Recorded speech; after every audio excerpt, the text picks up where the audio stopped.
Hi, I'm Diane Dixon, Assemblymember for District 72. We're here today in beautiful Seal Beach, California, talking with a special friend of ours, Perla Mendoza, and she'll tell her story in a few minutes. And also here together is Senator Janet Nguyen, and Perla will talk about her personal story, and both the senator and I will share stories too. But let me flip it over to the senator for an introduction, and then we'll introduce Perla. Hi, I'm Senator Janet Nguyen, and it's wonderful to be here because we're going to hear today a story that touches every one of us, moms, dads, grandparents, grandma, uncle, aunts, you name it, brother, sister. This is a story that we need to stop. And I'm so grateful to be here because we need the word out there. We need to talk about fentanyl. We need to be honest on this conversation.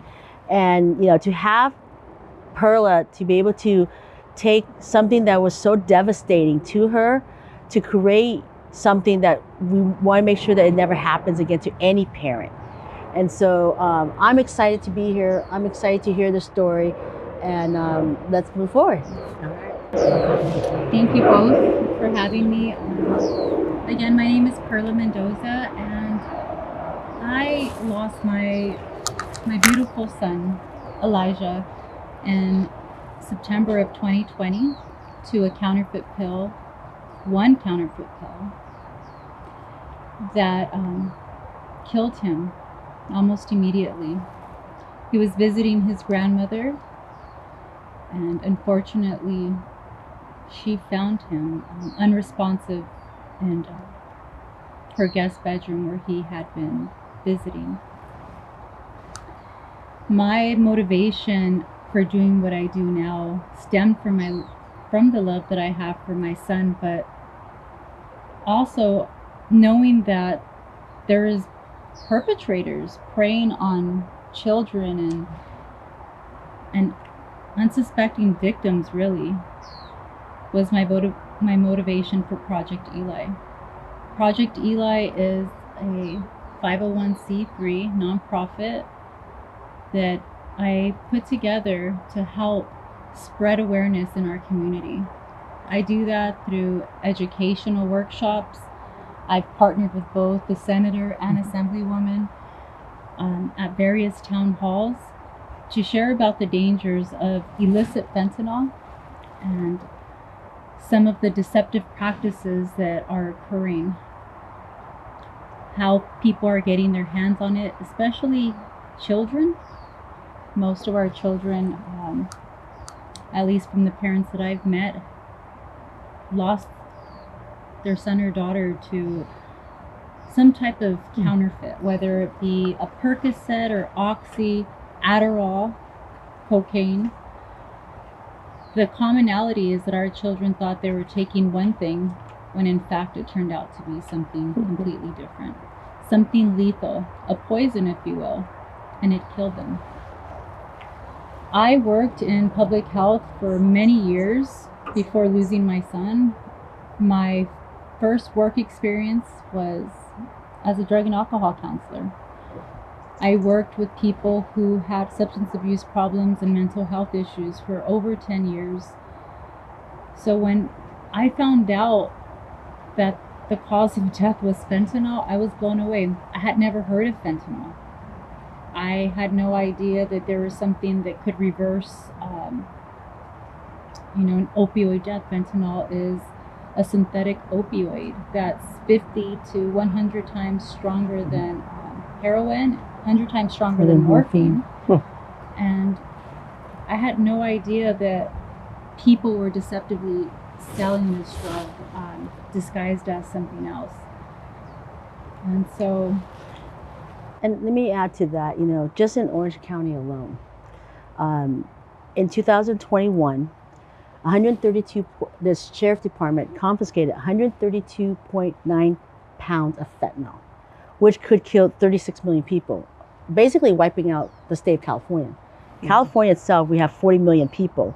Let's fast forward, 2023 alone, just last year, Orange County Sheriff Department confiscated 808 pounds of fentanyl, which amounts to being able to kill 246 million people. You know, United States, the nation itself, has a population of a little over 350 million people.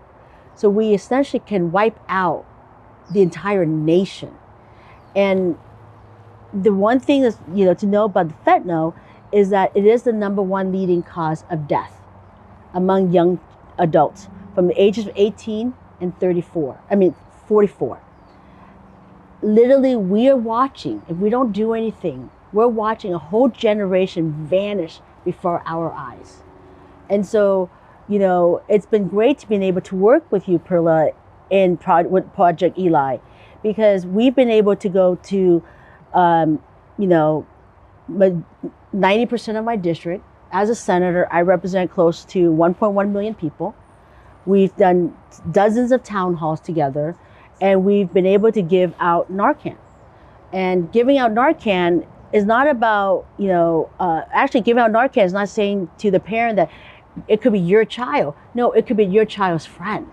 As long as each of us adults are armed with it, Narcan, in our car, in our office, and if something happens, we're there.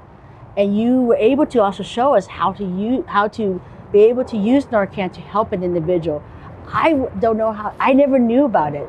And this is something that, the Assemblywoman, Dixon and I have been working and fighting for legislation. And I remember the day when we first met in the Capitol. You were there with a lot of moms, lots of dads, grandma, grandpa, uncle and aunt, brother and sister, testifying to fight and get legislation and to bring attention to fentanyl to the California State Legislature. And I had a bill right after that bill that you were there for. And my bill was to punish any of those who possesses fentanyl with the intent to sell. And I was looking around, we wanted to get someone from the district, someone who knows the issues, someone who can testify. And you're like, we can do it. And that's where we built this relationship, and we see you every week practically. Last year, always in Sacramento, always fighting.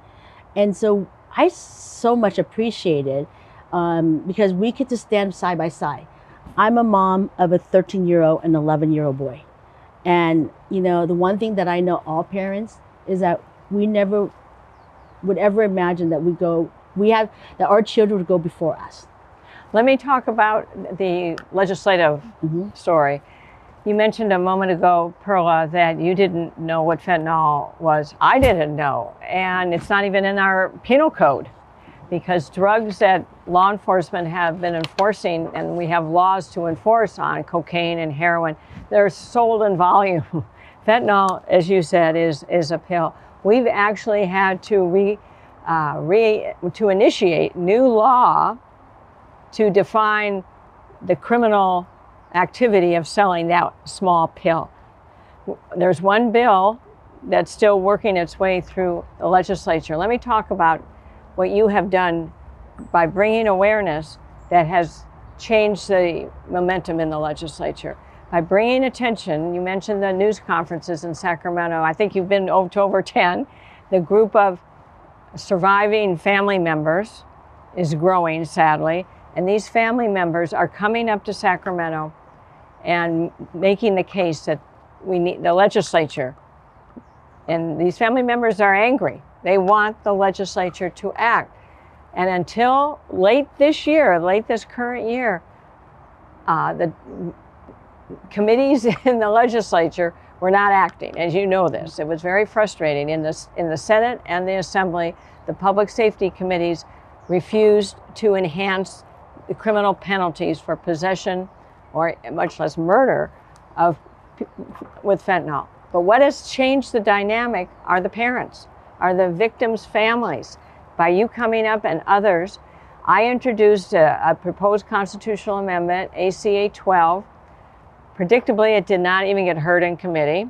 And what my constitutional amendment would do is, it's modeled on the DUI law, that if you're caught again in selling fentanyl, providing fentanyl, this is your warning. The judge would say, if you do this again, you're sentenced to 10 years in prison. And if someone dies, that didn't get out of committee. But the good news is, because of what you and the parents and the broader community, through your town halls and through a lot of us in Orange County, frankly, bringing this awareness, because you are from Orange County, that 900,000 registered voters signed a petition to strengthen fentanyl laws in California. It is now on the November ballot. It's qualified, 900,000 people. It's qualified. And one of the sections of the initiative on the November ballot deals exclusively with what was called Alexandra's Law, which is what my bill was, and it represents a victim named Alexandra. And her parents, her father, has been up to Sacramento multiple times. So this, I am so proud, and we couldn't have done it without you. You created the force behind us to shame the legislature, but we couldn't have done it. We as legislators could not have done it. It had to take people activating their passions, just as you have. You have fought for your son, and have created an amazing memory for the people to know that you have taken your grief and sadness, of the ultimate sadness a mother could have, and it's created the momentum. We have to take that strength back to Sacramento. There are other bills that need to be done. This is not going to solve all of fentanyl, but it is an important first start. I really want to say thank you to both of you. I've been in the rooms as you have both gone forward and pleaded with the Public Senate Safety Committee or on the Assembly floor, and I've seen your efforts, and I am so grateful. And I know that Alexandra's father, Matt Capilouto, who's a dear friend of mine, and he's really fought hard as well. I'm grateful to him, but I'm also just really grateful to both of you for standing with us. We could not do this without your support. And we couldn't do it without you. And I thank you for that. I've seen the hard work. I've seen the lack of disrespect, if you will, from your colleagues.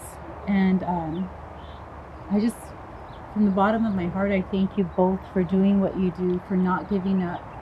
I know it can't be easy, but I thank you for continuing to fight for people like my son and Alexandra and, Adrian and Daniel's son and Dries, and there's a list of name of children that have lost their life in the same manner. None of them wanted to die, and most of our children had no idea that what they were consuming was tainted with fentanyl. That's really been the motivating force for me, is the deception behind the sales of fentanyl. As you mentioned earlier, you just need a very small amount for someone to like your die. fingernail, your baby fingernail. Less than 2 milligrams is enough to kill a healthy adult. And the deaths have tripled in the last 3 years in Orange County alone. So this is a serious reason why we have to reform our penal codes and our criminal justice system. But just so you put this in context, and the senator was there in Sacramento before I was, so knows this better than I do. There was not a single enhancement to the criminal justice system in all these years since 2014, since they were made easier, relaxed, until this year. I mean, how frustrating was it all those years? No, it's been very frustrating. And so, as I mentioned earlier, our bill to punish those who possess fentanyl with the intent to sell and give it an enhancement was signed into law last year. And so that's the first enhancement in the state of California for almost a decade. And it's something, though, was done because of parents like you. And, I want us to not only punish those who are trying to deceive our children and trying to harm our children, but we also, though, on the other hand, we have to educate our children. And we have to educate and arm parents the knowledge. Because, at the end of the day, us as parents are not going to be around our children every day. We don't know where they're at 24 hours as they get older. I would have never imagined that I would have lost my son, for one, but I definitely wouldn't have imagined that I would have lost him to a substance like illicit fentanyl. And it's devastating, the impact that it has on our community, within a family. I mean, I know people who lost their children 5 years ago, and that are still struggling to leave their homes, that struggle to experience moments of joy. And again, if somebody would have told me that your son was going to die this way, I was in complete denial. I thought I knew everything about drugs as a parent. I educated, I spoke to my child. He knew about different substances. But I never had the opportunity to talk to him about fentanyl. You know what's powerful is that when we have our town hall and when we stand up there, we say, by the end of this year, somebody here will know somebody who died of fentanyl. In California, every year, about 5,000 or more that dies of fentanyl. And that's why is us going around and telling people and talking and educating and why it's important. There's 2 Senate bills right now going forward that's still moving. And one is SB 19, which is the Anti-Fentanyl Abuse Task Force. Is for the state to finally evaluate what is fentanyl, how much of an extent of fentanyl abuse and what we can do, and to truly come together and develop solutions, develop policy that we can bipartisan move forward. And that bill is going forward right now. The second bill is SB 908. And that bill is to require the California Department of Public Health to monitor and identify the trends in fentanyl-related death of children aged 5 years and under. Because this is not about, yes, as I mentioned earlier, that 18 to 45, but it's creeping down under now. It's low. It's now under 18. Now you're looking at under 10. Now we need to know what's happening. Why is it under 5? So those 2 bills, not only are we together united, the Assemblywoman and I united in making sure that we go after drug dealers, but we're also educating, and we're also going to make sure that we put a stop to it and having legislation that gives us good sound policy to cover all bases. And well, let me just say, to piggyback on that, kind of to segue to the next point. You've been down to the border. I've been down to the border. We've met with Border Control. This is where it's coming in over the border. And we have a border problem. And we know that illicit drugs are coming through the border, and then there are drug cartels. That is still happening. And this is why we need to strengthen our criminal justice laws, because they're coming in. The supply, I hear different economic reports, because when the price of fentanyl is reduced, then it slows down and the demand gets greater, but it's constant. And we have to do something as legislators to, in fact, one of the ICE, the Immigration and Control officers said to me, public safety begins at the border. So more broadly, that is where we have to focus our interests now going forward. And next year, our next legislative session, I plan to introduce, we're looking at a few pieces of legislation really to empower local law enforcement, because we're a sanctuary state. California law enforcement cannot enforce on immigration. Looking at ways to make an exception on drugs and child trafficking, actually, other major crimes, but we'll focus on the drugs. That's the next focus. We're still moving forward with the legislation, absolutely, but we have to address the problem at the border. It is fueling addiction here in California. Fentanyl is, again, 50 times stronger than heroin.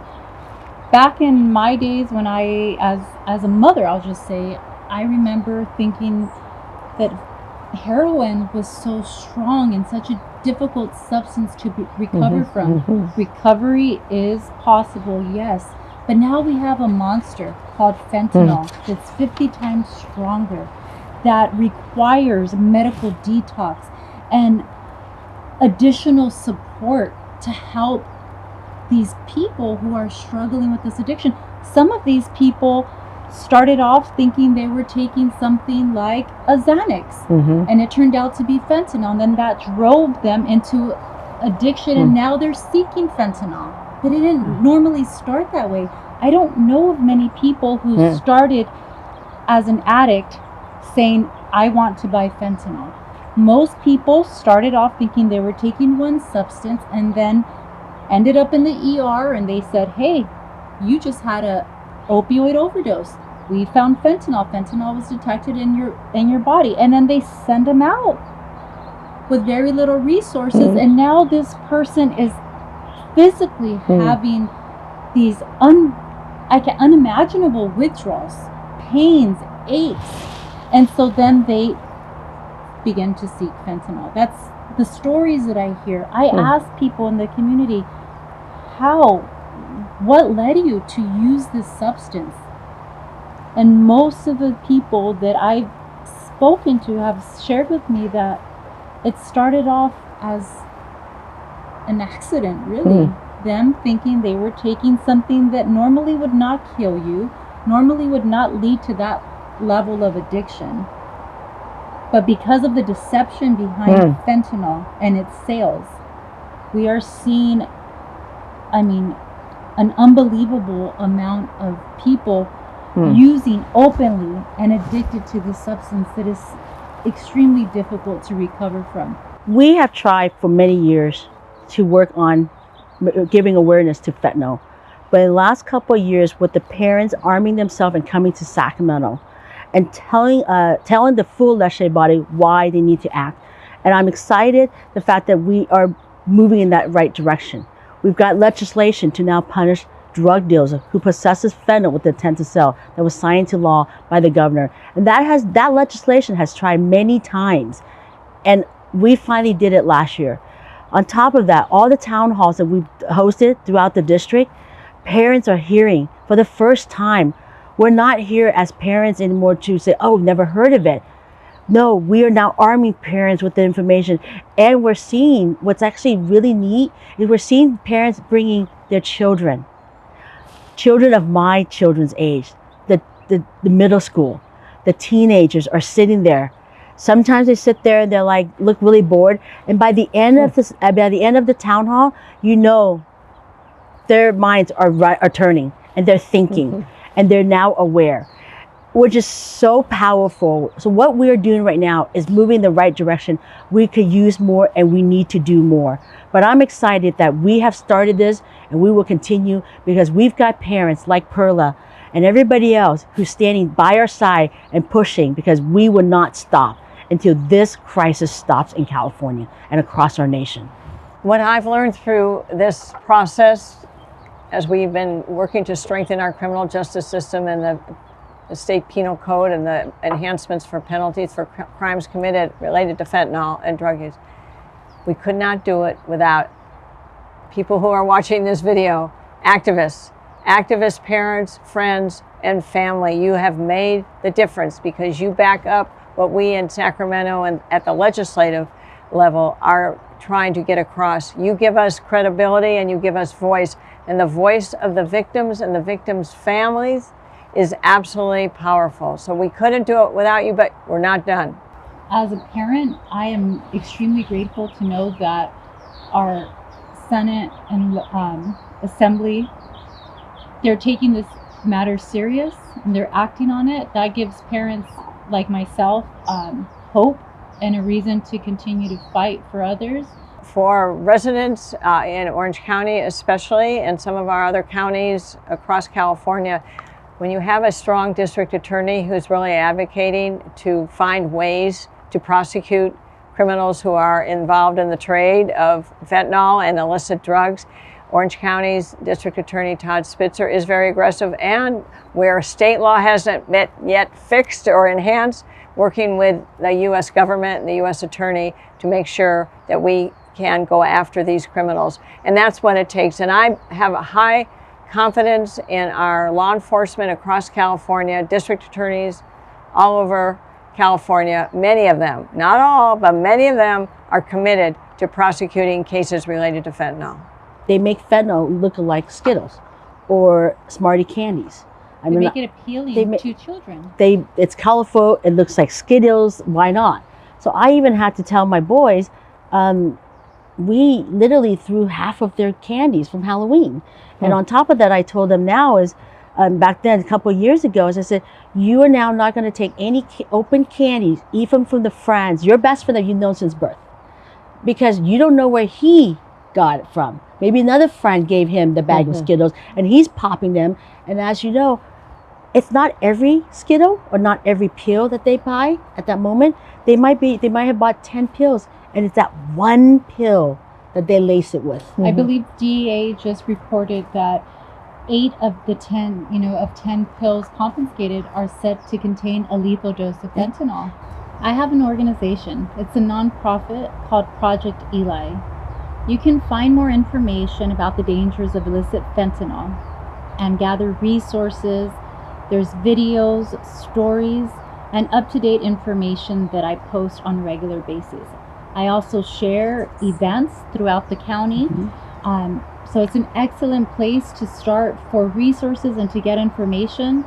We're always open to donations and any way that you can support. What I appreciate about Project Eli, again, going back to, is that it's a nonprofit and it is out there to provide not only resources, information, but also providing Narcan to arm parents. And so if you wanted to learn how to talk to your elementary children, the website has that information. If you want to know how to talk to your young adult who's 22 years old, who's a straight A student, who is at Brown or at Harvard, there's information on the website. But what I ask though is folks to consider, because this is a nonprofit that is born out of love and born out of wanting to help the community. And so all of this is done volunteer, 100% volunteer. And Project Eli needs to continue to exist. And so we're asking the community to help in any way you can, whether to volunteer with Perla and her husband at town halls with us, or even if you would consider a small donation, because every bit helps.